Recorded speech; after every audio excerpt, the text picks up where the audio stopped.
Lesson 3. Ruling the countryside. Collection of revenues. The British devised various measures to ensure a regular flow of revenue. The right to collect revenue in a particular area was sold to the highest bidder, called contractor, for a period of 1 year. The bidder collected the revenue and paid a fixed amount to the company. The revenue collection system, introduced later, was the permanent settlement system.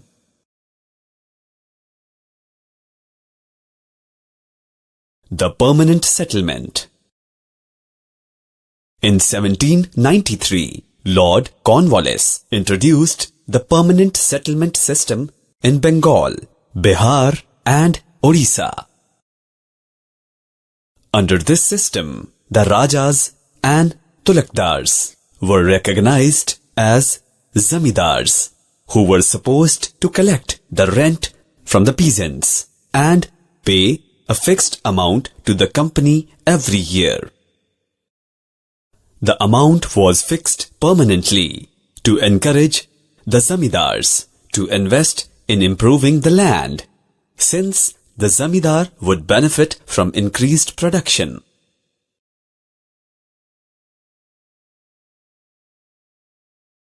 Advantages of the permanent settlement ensured that the Zamindars remained loyal to the company. Fixing the land revenue ensured a fixed, steady income. Easier to deal with a few Zamindars rather than so many farmers. Disadvantages of the permanent settlement. The landlords increased the area under cultivation to improve revenues, but they had to pay fixed amount to the company. The Zamindars ill-treated the peasants to get more revenue. Sometimes the revenue fixed was high and many Zamindars were unable to pay it and had to lose their zamindari on land. Agricultural production went down as the Zamindars did not show interest in improving the land. Peasants had to take a loan from the moneylender to pay the high rent, failing which he was evicted from the land. This system brought misery to the farmers and was abolished in 1955.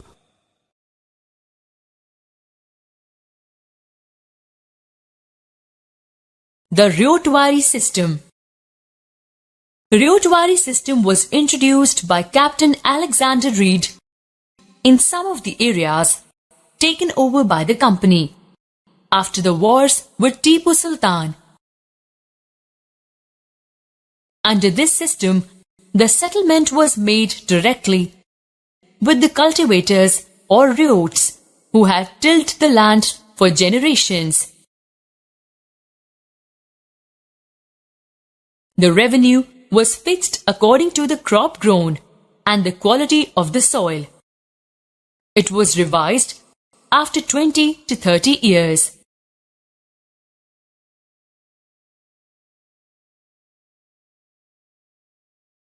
Merits of the Ryotwari system. The actual cultivators were not at the mercy of the Zamindars. It gave more security to the cultivator. The revenue was not fixed and the company could increase it at regular intervals.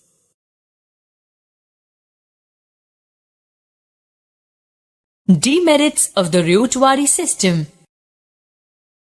It benefited the government instead of cultivators. The revenue demands were too high. Unable to pay the demands, the ryots fled from countryside and villages became deserted in many regions.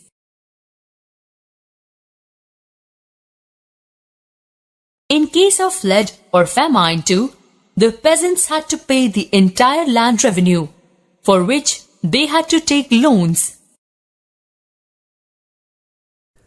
The Mahalwari system. The Mahalwari system was introduced in 1822 by Holt Mackenzie in parts of Uttar Pradesh, Central India, the Northwest Province, and parts of Punjab. Collectors went to each village to inspect and measure the fields. The estimated revenue of each plot was added up to calculate the revenue that each village, mahal, had to pay. This demand was to be revised periodically. The headman of the village was responsible for collecting the revenue for the company.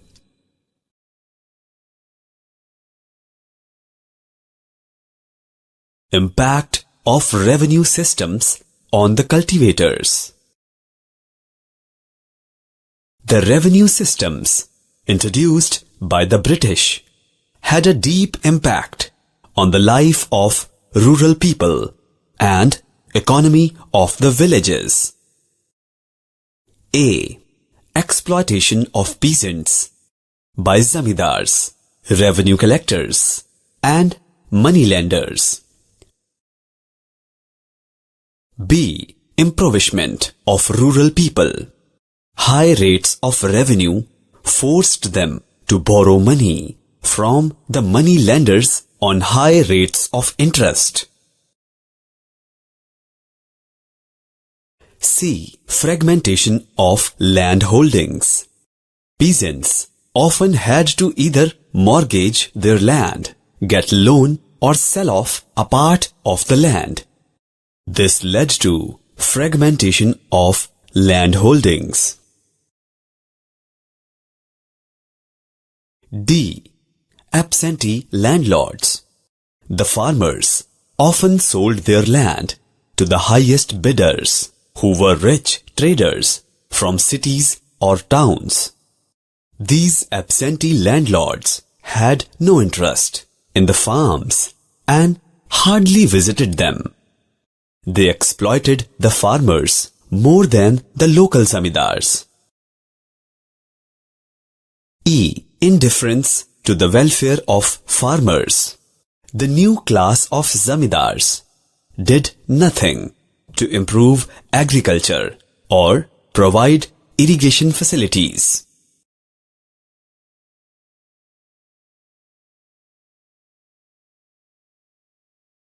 Crops for Europe. By the end of 18th century, the British realized that the land in India could also be used to grow crops needed by Europe, such as indigo, cotton, sugar, jute, oil seeds, tea, and coffee.